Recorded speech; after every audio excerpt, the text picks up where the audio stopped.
$6.2 trillion. I've never signed anything with a T on it. I don't know if I can handle this one, Mitch. We can't chicken out at this point, can we? I don't think so, huh? All right, thank you all.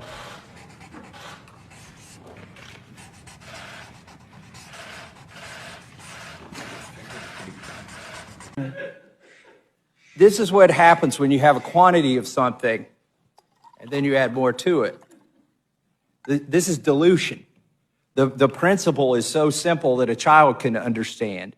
And you can create this little science project at home. Sorry, you can have your tea back. Okay. But the principle is called dilution.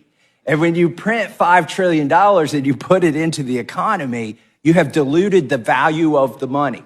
So for instance, if you had a minimum wage at some amount and somebody was making minimum wage and they were still making minimum wage after this money was printed, they actually are making considerably less in terms of real dollars. It's dilution.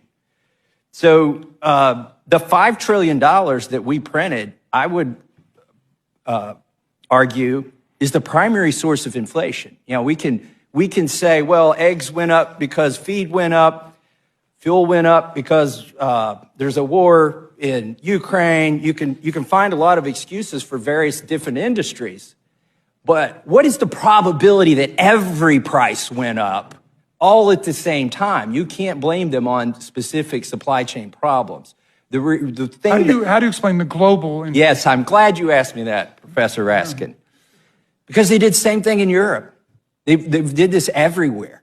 They printed their own equivalents of the Federal Reserve and treasuries, created their own money out of thin air. Mm-hmm. It may be the only thing that saved our dollar is that everybody else did the same thing to their currency.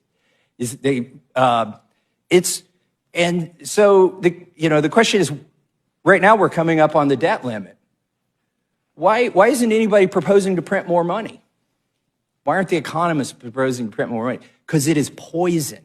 When you print money, it is poison to our economy, and it is